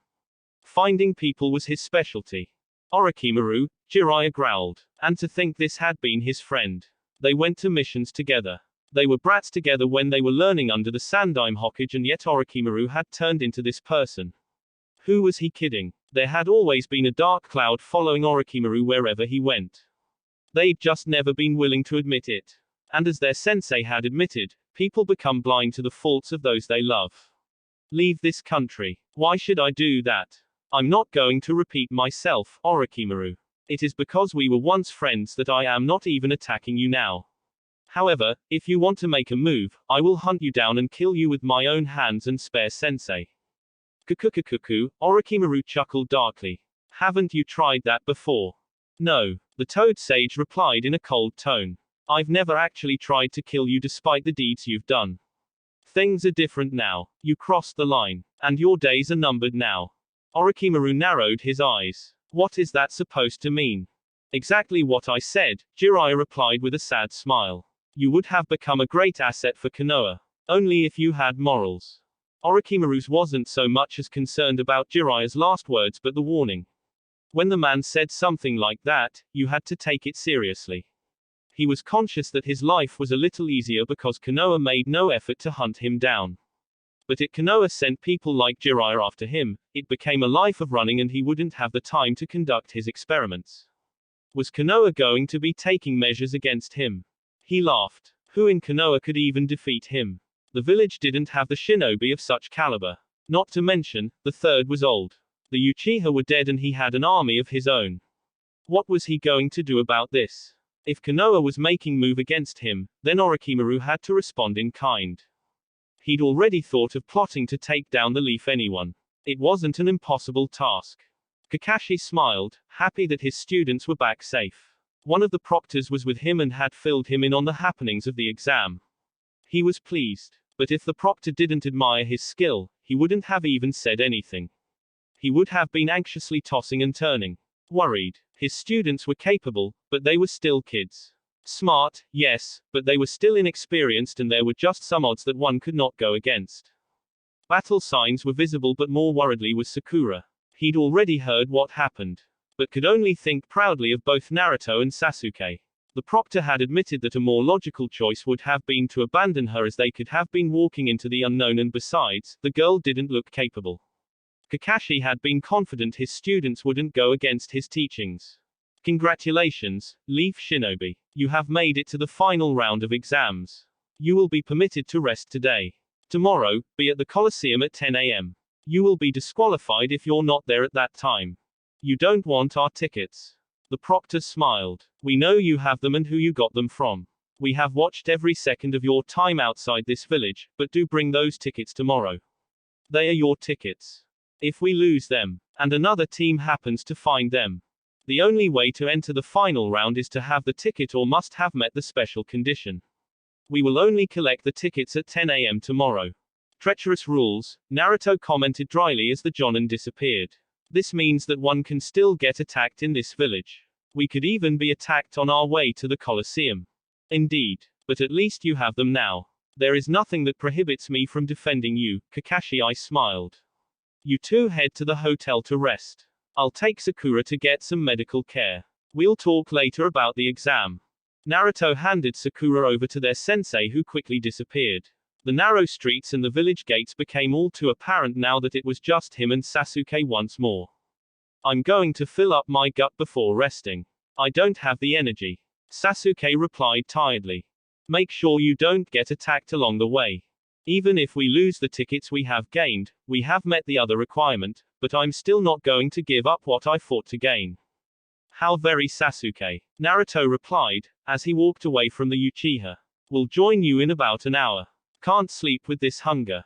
Don't lose our tickets. Of course, my lord. Naruto wasn't that adept at genjutsu, but when his vision suddenly changed, after a glance at Crimson Eyes, he knew there was something wrong. A world shadowed by a blood-red moon. The sound of crows cawing. He felt so aware, yet cut off from the space he'd occupied while trying a wagaku ramen. There was no panic. He could do so. But what would that solve? Yet the question lingered: who? Certainly not Orochimaru. Such means were beyond the Sannin. This is the first time we meet like this. Naruto turned around. Red clouds. Black hair. A stoic expression filtered by those hypnotic eyes. The Sharingan. An evolved one for that matter. Sasuke's elder brother. Just by looking at the man, Naruto could assume this was the infamous Itachi. What is this? He wasn't in any trouble, was he? He couldn't sense any malice. But who could say just by looking at that indifferent expression on the man? Is that what concerns you the most? Well, I'm trapped in this place, shouldn't it be my most concern? If I know what this is, then perhaps there is a chance to escape and I don't have to hear whatever you want from me. This was an enemy of the hidden leaf. He couldn't take chances. There was no malice, but he still had to worry. He was caught up in this world. Trying to disrupt his chakra wasn't making any difference. He was just caught up in a web within which there was no hope of escape. It felt frustrating. He'd never been in a situation where his thoughts ended with just giving up. Naruto settled down to calm his chaotic thoughts. He stared at Itachi. Eye contact. Had he gotten that close to him? Displeasing. How could such a dangerous man get so close to him without him even noticing it? There was so much to learn. Much to discover and much to improve. Did he even have a tomorrow after this? No. Naruto shook his head. He was being ridiculous now. So calm and mature. Itachi was impressed. Sasuke's reaction would have been different. Then again, with Naruto's experiences, such growth was a necessity. The same could be said about his younger brother, but such was the difference in their mental strength. I don't want to hurt you. Itachi didn't see any outward reaction from Naruto. Not even a slight twitch. His expression was so unreadable, he thought he was looking at the mirror. Did Naruto not believe him? Did it matter though? Naruto had no choice but to listen to him. And there would be no one to interrupt and nothing the blonde could do to escape from here. I'd sensed as much, but you can never be sure. Especially when you're trapped in a peculiar genjutsu. Pain usually does it. But I've tried biting my tongue, no escape. Disrupting chakra seems useless. I cannot even get the sense of my body, yet keenly aware that I'm not in reality. Sharingan genjutsu. But much more powerful than what Sasuke uses. Nobody told me they could become so deadly. Was Naruto trying to get information out of him? Itachi wasn't so careless that he would tell Naruto any secret. Even if he considered the blonde to be a friendly. I'm not going to tell you anything about the genjutsu. Aside from that you can't escape. No need to state the obvious. Naruto stared at the Uchiha. What do you want from me? To talk about Sasuke. What of him? What is your view of him? An immature child with no self-control. A loose cannon, really. Dangerous with no loyalties. No, he is loyal, but only to his hatred for his traitorous brother. Naruto paused, trying to read Itachi's expression. There was nothing for him to read. Well, that is a cold reading of him. But the truth. I am becoming uncomfortable. Sure, I would like to know why Sasuke's brother killed everyone and made Sasuke hate him like this, because I want to help the poor bastard, but when talking in a place that I feel trapped, it becomes uncomfortable for me. We are in an enemy territory with many people around. You're being constantly watched in this village. In this world, time moves slowly. A second hasn't passed in the real world. It makes it safer for both of us to talk. Naruto frowned. A truly dangerous genjutsu. My sense of time as well. You may as well say my mind is under attack, so, if it is so, if I develop a jutsu that forces my mind to become unconscious, would that help? It would leave your main body open to attack. Ah, Naruto smiled wryly. I'll try to be comfortable. You were with Orochimaru for a while. I know he performed various experiments on you and Konoha is aware of some of it. But my question is, do you know what he did to you? You have so far displayed only the use of Mokuton. But this is at an advanced level that not even someone who was experimented on as a child has displayed so much capabilities. A reminder. A constant one at that. There was always a demon laughing at the back of his head when he thought of the days with Orochimaru, an insane one at that. It was his past. But a past he wanted to give. For it gave him no rest. No peace of mind. But merely haunted him in his sleep. Honestly, there were nights he feared he'd get snatched again and become stripped in a bed. I wish you'd not make me remember such things. Those torturous days. Orochimaru would have me stripped in a bed, chakra sealed, and then cut me open. He was so obsessed with my healing powers. I have no scars, because flesh wounds, my body would regenerate them. There was even a time he considered chopping me up just to see if my body would reattach itself and still function the same way. The best part came when he started with his Mokuton experiments. I had things injected in me. I was once put in a liquid cube, butt naked, and my whole body at war with foreign elements. My body started to deform. I was slowly morphing into a tree. There were leaves. It wasn't until later that Kabuto suggested that this was happening because my chakra was sealed. So, my body couldn't dominate the Hashirama cells. I'd tried to flee before. Removing the seals meant I could do it. What did Orochimaru do? He promised me that if I didn't try to escape, he'd tell me about my parents. Raw emotion. Itachi gathered as much. Well anyway, that's not what you asked, is it? To answer your question, I don't know. He and Kabuto sprouted about the Sage of Six Paths. About the Sharingan. There were talks of him taking over the body of an Uchiha. But that apparently ended up in failure. He adores the Sharingan. No, obsessed with it. He is obsessed with its ability to enable him to learn all things. He understands that an implanted one has limits. But if he could get his hands on it, he'd do it. He is apparently trying to find a way if he can genetically build an Uchiha. It is all for his grand plan to become all-powerful and of course, immortal. He viewed me as a perfect subject. Because my body could take whatever he was dishing out. He paused, smiled a little. Mokuton has nothing to do with Orochimaru. It is an ability of my own. I show such promise because of this. The experiments just gave me another layer upon which to build. Itachi was silent. This was concerning. Had Orochimaru succeeded? But he was mostly still going to go after Sasuke. Did Naruto even know about his parents? Either way, Orochimaru had to be stopped. No doubt, these experiments were going to be made on himself once he was sure things could be perfected. And that was worrying. There was always something fishy with the Sannin. For now, what bothered Itachi was his interest in Sasuke. If Naruto hadn't been taken away from the Sannin by Konoha, there was the possibility that the blonde could have become Orochimaru's host. You know about Orochimaru's ability. You said he spoke about taking over someone. I don't know anything about it. And I'm not entirely interested in knowing. What Naruto wanted to know was a sure method to kill Sannin. He could make it his lifelong mission. Hell, he would even go against the leaf in order to shred Orochimaru to pieces. Nothing more would offer him the peace of heart. If Orochimaru manages to get Sasuke to follow him, what would you do? Naruto was silent. Not entirely impossible, he said to himself in a flat tone. Actually, this is one of my worries with regard to Sasuke. My growth and his obsession with power has the possibility of leading him astray. For power, Sasuke will do anything. But if Sasuke leaves the leaf and joins Orochimaru, it would be difficult for me to look at him. My personal thoughts are irrelevant in this matter anyhow. I can only do what the village instructs. Say, Sasuke were to turn against the leaf, Sasuke is capable of anything. Naruto paused. You speak as if you know your brother well enough, as if you've been watching him. But for what reason? You're the one who drove him to this, why do you ask such actions? No, on whose interests do you act? In Itachi's view, Naruto would do what needed to be done. He cared for Sasuke. But he seemed aware of his younger brother's state of mind. A ruthless friend. But a good one. He got what he needed. Yet, some part of him was a little sad that Naruto seemed like he'd abandoned Sasuke. But perhaps the lines only blurred if he joined Orochimaru. The hatred toward the Sannin seemed pure. A good thing. No. But it wasn't the reason Itachi had come to this village. We will talk again. Itachi's cold tone was like an echo. His body exploded into a murder of crows. And suddenly, Naruto was staring into his steaming noodles. Chopsticks at hand. It indeed seemed like a second had passed. He dropped the chopsticks. He couldn't help it. He closed his eyes and searched for a bit.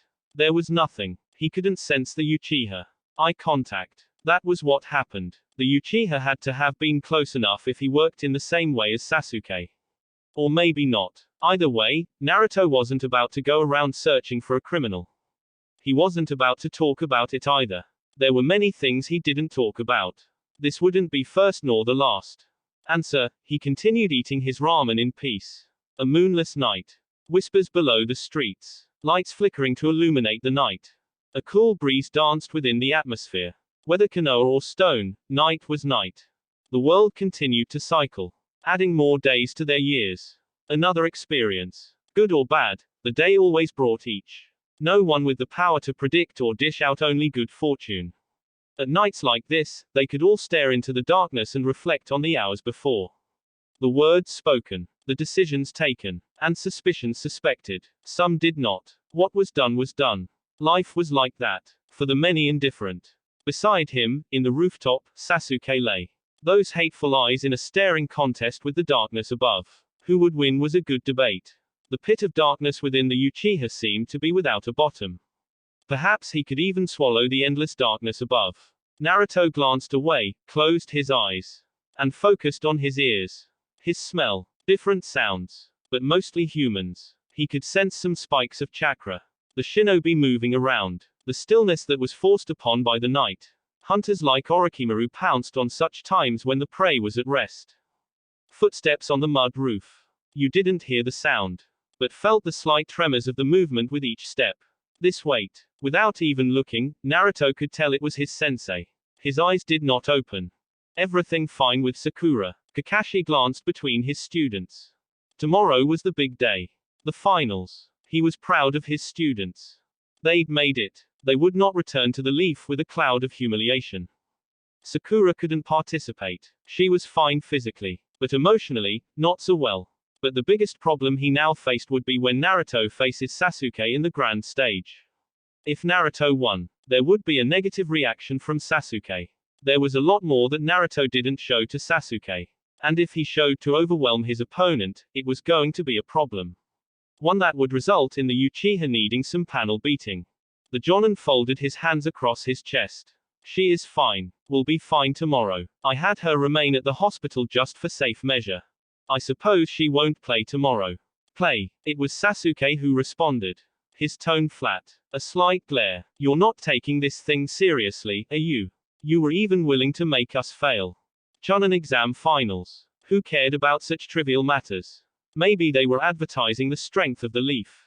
But Naruto had no desire to show his strength to these people at this time. Besides, he thought he'd done enough to earn a promotion. That was the main important thing. The finals were just for show. Exhibition matches really. Naruto wouldn't enter into such a spectacle wholeheartedly. A necessary measure at that point. Naruto shrugged. We most likely would have failed. But we didn't. We came with a plan. Kakashi didn't want to see an argument. He spoke quickly before Sasuke could reply. Sakura won't take part. It's better this way, Kakashi said. Better this way. Naruto's eyes snapped open. A look of amusement flashed through. You don't want us getting humiliated in the grand stage. The girl has a mouth, but skills. She'd just get mutilated in any battle with those who made it through to the final rounds. It's not that. Kakashi wasn't going to admit anything of that sort. Just be ready for anything tomorrow. I'm ready. The confidence in Sasuke's tone was unmatched. Be sure you don't get beaten with that attitude. You'll be surprised. Take sensei's words to heart. Always expect the unexpected. Should he say no, Sasuke was just going to get riled up and attempt to look for his elder brother. It would just inconvenience tomorrow's matches. There was no benefit in talking about it. Or to Kakashi. Naruto stared up for a moment and then released a short breath. He stood up. Talking to Itachi had brought up so many memories. Deep cruelties that scarred him. Going somewhere. Need more fresh air. Naruto replied in a flat tone. I'll join you, Kakashi said. Sasuke, don't go anywhere. Rest up. Tomorrow is going to be a big day. And I won't be able to assist you. Sasuke rolled his eyes. As if the Jonin offered that much help. Well, he couldn't deny that the Jonin had taught him more than he had taught his other students. Chidori. Some use of the Sharingan. Admittedly, it was lot more help than anyone. But there was still a lot more that the Jonin could teach him. I hope you get your head in order. Are you talking to me? Naruto asked with a raised brow. Who else am I talking to? Your demons. One can never be sure with you. Naruto responded with a slight shrug of his shoulders.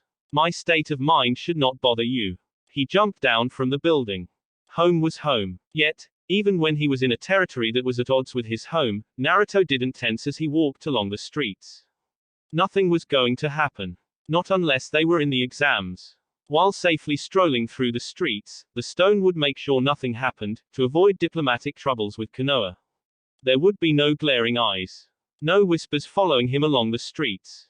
These people had no opinion of him. Kakashi appeared beside him silently. The Jonin walked with him along the silent street. Do you know how to keep secrets, Kakashi-sensei? Kakashi wished Naruto hadn't said that. It was just telling him that whatever he was being told, he had to keep it a secret from everyone, including the Hokage. He was a little conflicted but not doing anything for Naruto. Keeping a secret was the least he could do, wasn't it? I understand that the village has its priorities and shinobi are supposed to ensure that such are met.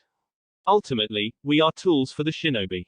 Yes, we are its valued assets. But the moment we decide to turn against it, we become traitors. Tell me, I don't have any other choice but to live the life of a shinobi, do I? Everyone else joined the Shinobi Academy on their own violation. Nobody is truly forced unless you're born in a clan. But for others, it is a choice. What about Naruto? A Jinchuriki, a Mokuton user. Even the peaceful Sandaime Hokage would think it madness if he allowed such an asset to fold his arms and turn to serving tables at a bar instead of fighting for the village. The third did want Naruto to live a normal life, but in the shinobi confines. Owing to your situation, it would not be acceptable. Kakashi glanced at the blonde for a second and then looked at the road ahead. But you're not actually thinking about quitting, are you? Not at all. I was just thinking about the life of a shinobi in the service to the village. What choice do we have? Are we forced or is it simply our love for the village that makes us do what we do? Those kind of questions. But hardly a matter for one to lose sleep over, Naruto shrugged, as if to dismiss the subject. You could say that I have a reason for saying this, or I am trying to cover my tracks, but ever since Orochimaru appeared, and his not subtle threat, I felt I should say this. Because, eventually, he will say it in an effort to drive me away from Konoha. When Orochimaru kidnapped me, I wasn't within the walls of Konoha. For a second, Kakashi's mobility froze. He wanted to move, but his brain refused to give the command as it processed the shock. Naruto didn't have to say it. The words suggested it. If this became known, if it had become known, it would have been difficult for Naruto to leave the village without a squad of Anbu following him from behind. Kakashi had never quite imagined Naruto was keeping something like that. Did he not trust the Sandaime with this? I suppose the third doesn't know. He feels he doesn't need to tell me things I should know. I also feel he doesn't need to know. Why do I get the feeling you know the things the Sandaime isn't telling you? Naruto smiled. Now, that is curious. But who knows? I don't think you plan on leaving Konoha. What you said doesn't change anything. How old were you when it happened? You were just a little child. You had no one to talk to and the entire village was against you. Things could have been handled better, but the Sandaime chose his ways, and that was the consequence. Naive. Hiruzen had said it so himself. He had been naive. Naruto was the child of the former Hokage. Not just a Hokage but a man who died to protect the village. The least the third could have done was to ensure that Naruto was protected, but he failed at that. Knowing Naruto was going to be hated, he could have looked for someone who didn't hate Naruto to raise him. But even when the village had made known their hatred, the Sandaime had thrown Naruto into the orphanage. Did Naruto think like that? He was smart enough to think deeply. I have no such thoughts. But people who don't know you can never be too sure. I'm not exactly an open book for that matter. Well, anyone who knows you calls you trustworthy. You're closed to just certain people. Keep your windows closed, dust enters, Naruto said with a smile. I was hoping I could relieve my thoughts a little bit. I want to be thinking perfectly tomorrow. But that doesn't seem like it will be possible. The following day, a mud coliseum. A round arena designed exactly for battle. The crowd was cheering, roaring in anticipation of thrills. Young children and adults who refused to grow out of being genin. They would all be glaring down at the arena, with slight tension. Surely, they were now making bets. The kids were at the center of the arena. The residents of this village only had one hope, to see their future Jonin crush the others of other villages. To finally display that the stone was ready to stand atop of the great five nations. Onoki knew it wasn't going to be so easy. He could hope. But there was reality. And looking at it carefully, having been told about the exploits of the team from the Hidden Leaf, he worried that they would humiliate his genin in their own backyard. He couldn't have the world laughing at him. Not like that. The real exam was over anyway. This was just for the clients. The eyes that like to gather information and for entertainment. To display future strength to the other hidden nations. No doubt, they all had their spies watching the exams. For this reason, he was going to play smart. Onoki held up his right hand standing from his seat. He hovered into the air, displaying his unique ability to defy gravity and nature. To fly like a bird. No, even better. Birds were always in constant move. They could not stand in one place as he could. With the raise of his hand, the murmurs turned into silence. For a second, he enjoyed the power. The silence. Congratulations to all of you who have made it to the final round. A round of applause from those who came to be entertained. The spies, no doubt, just kept observing. They could be hidden within the civilians. Or watching like many potential clients. You could never know with those trained in the art of deception. We chose not to tell you anything about the final round because this doesn't make much weight on your potential to become a chunin. Of course, there are those who could have made it because they were carried by their teammates. We have noted as such. In the event you made it here, without your fighting skills being tested, this final round will test it. And we will determine whether you pass or fail. The real test outside of the village tested not only your teamwork, but your resolve, survival skills, and leadership qualities. All of which are necessary for a chunin. Sometimes, you will be leading a team of genin. Sometimes, when the team leader isn't around, you will have to take charge, as was in this case. Some failed. Some made it. In this round, you're not fighting to prove that your success outside was not a mere fluke, but you're also fighting to raise the flag of your village. This is a final round dedicated for your village. You will be fighting to make your village proud. Shinobi live and fight for their villages. I hope, all of you genin will take this to heart as you take part in this round. This will be a tournament. There will be one winner, one who will walk out of here as the strongest. We have counted all of there will be 5 matches. Matchups will be selected randomly. In the matchups, you will fight until your opponent either gives up or is unable to continue fighting. There are no rules. Shinobi battles are not based on rules. You use what you have to win. Use that. Anything to your advantage. Any questions? Naruto raised his right hand. You said there are no rules. And we can use anything to our advantage. Are you sure about that? Onoki stared down at the blonde. Was he questioning him? A brat. He was no doubt without courage. But what did he plan on doing? Do you suppose that could work against anyone? Yes. For example, Iwa genin. Say I had the power, let me use Earth style for example. If I threatened to collapse this place, or just throw explosive tags to the civilians, if they didn't yield, wouldn't that give me an advantage? According to what you say, that falls within the confines of using any means to gain an advantage, yes. There was a collective gasp within the crowd. They all stared down at him in shock. But Onoki wasn't shocked. There was a bit of anger. He was being challenged. Was he going back on the rules? Or did he stand his ground? But what kind of a message did that send to his villagers? He glared down at the blonde. A brat. No, quite a clever brat. Hostage situation wasn't a foreign concept. It happened. There was no village that went to war without protecting its village because it wanted to avoid a scenario where its village was held hostage for a surrender. Before Onoki could speak, Naruto speaking again. Well, I was just speaking out loud. He had a wide smile on his lips. Quite enjoying the reaction. I doubt there is any genin with that kind of power. Besides, even as shinobi, we have limits. Who would go as far as to threaten the lives of innocents? Then again, there are no rules. Onoki was silent. To be put in this situation. Was the brat threatening to hurt his people just to win? Well, it was the easiest way to win. Even weak people could win in this way. There was no pain, no bloodshed, no battle, just the waving of a white flag because of fear. Had the dice been cast already? Is that how Leaf Shinobi fight? Naruto shook his head. Is that was how Leaf Shinobi fight? I wouldn't have stated such words. You were clear, no rules, use anything to your advantage. If I did such during the course of my match, you couldn't use it against me because I'd be acting as per your instructions. I pronounced such words to help clear something.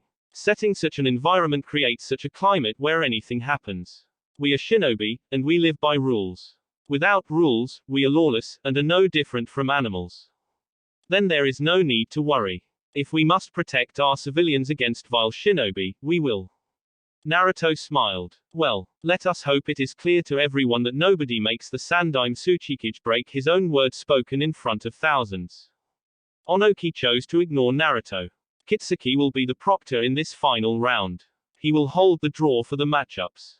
The Iwa Jonin stepped forward holding a small ball with balls within. He did his thing and the 5 matches were drawn. Arashi vs Sukune, Naruto vs Sasuke, Yoshino vs Itsu. Takumi vs Yashiro. For a moment, Naruto stared at the man who made the matchups. There was no random draw about it. There were only 2 genin from Kumo and they were all separated, but the fact that he and Sasuke were drawn together meant that they could not dominate the tournament. The battle between them would surely tire of them. And they would be easy pickings to the others, if they were strong enough. They had to knock out each other, in the first round. Well, if Onoki was to be believed, then they had done enough for promotion. If he was denied promotion, then there was politics involved. Naruto didn't need to expose himself to any more pointless battle. Here and now, it was only Sasuke and an exchange of fists with others. Fight for Konoha at this point. Naruto could do it. He turned to his teammate. I guess that is it, I've run my race. You can have some fun. Sasuke glared. What is that supposed to mean? I'm waving the white flag. You win. You're going to run away from battle, just like that. I didn't take you for a coward. Naruto laughed. Your attempt to entice me into battle is pathetic. You should know better. But like always, the bigger picture is not visible to you. I won't spoon feed you. You can just enjoy being the best in the tournament. Bring glory to the hidden leaf. He waved his right hand, walking away from the arena. Even from outside, one could feel the roars. The genin were truly at it. Fighting the best fights. For the pride of their villages. To best the others. Naruto didn't even look back, hands inside his pockets, strolling through the streets. There were few people outside. But still people. His destination was the hospital. He had no interest in the tournaments. Whether Sasuke lost or won. For him, it was irrelevant. Naruto. He glanced behind, seeing Kakashi rush toward him. A clone. The Jonin couldn't have left the arena. Sensei, something amiss. Sasuke told me you don't want to fight. Needless. I believe I have already done enough. Besides, if I fight in the finals, I'll do something ridiculous. No holding back. On the other side, I'd rather not crush Sasuke's fragile pride. Kabuto is within this village. Better not do anything to tempt the devil. Forget about Kabuto. He already knew about that. But there was the finality in how Naruto spoke about crushing Sasuke's pride that bothered him. You think you can crush him? Not beat him. Naruto smiled, the kind of smile that made one feel uncomfortable. I've been sparring with him for a while. I know his limits. The full extent of his Sharingan abilities. If I was a little stupid, he'd outsmart me in battle. The Sharingan is rather useful in battle. Being able to predict movements. He may be faster, but does not have quite the firepower to break me. Even if I lack skill, I have overwhelming strength. But that is still not quite it. I know all of Sasuke's weak points, how he fights and thinks. I've observed him long enough. In this grand stage where I'm seriously fighting, I would simply break him down, little by little. The carelessness in which Naruto's words would have made Kakashi worry if he didn't know him well enough. You didn't amuse the Tsuchikage and now you leave his tournament. I'm sure he isn't going to be impressed. Don't provoke any more troubles. The Jonin disappeared in a puff of smoke. Though a winner, Sasuke didn't quite feel like it. Without defeating Naruto, he could never be at ease. Sure, he'd battled some tough opponents, it was still not enough. Nobody had pushed him in the way Naruto pushes him. The day he would thoroughly defeat Naruto, Sasuke could finally say he was getting there in his dream to be strong enough to kill Itachi. While he would never admit it loudly, he knew he was nowhere near the strength needed. He couldn't even hurt his sensei. What was next for him? The method of unlocking the Mangekyo Sharingan was dreadful. But he didn't need to move in the same way as Itachi. He could do things on his own. For a winner, someone is brooding a little too much, Naruto commented dryly. The team was heading toward the Tsuchikage Tower, their bags behind him, ready to depart the stone after a successful tour of the village. Sasuke tossed a sharp glare toward Naruto. It's not satisfying since you ran away from battle. Didn't wish to humiliate you in front of people. Naruto replied in a dismissive tone. But don't worry, you'll get to test things with me. That was not the correct time. If we had battled in the first round, none of us would have won the tournament. I took a decision that guarantees Konoha wins. Humiliate. Naruto did often such things casually. Could he even do it? Sasuke wondered. But more and more they fought side by side, he was seeing a lot more of Naruto that frightened him. Truly, in Guy's words, this was his eternal rival. The good thing is that you won, Sasuke-kun, and we can go home being proud. Sakura interfered between the two. Kakashi agreed with the girl. Sakura is right, said the Jonin firmly. Let's just be happy. That will be it for this video. If you want more, comment down below, like, subscribe. And see you guys later.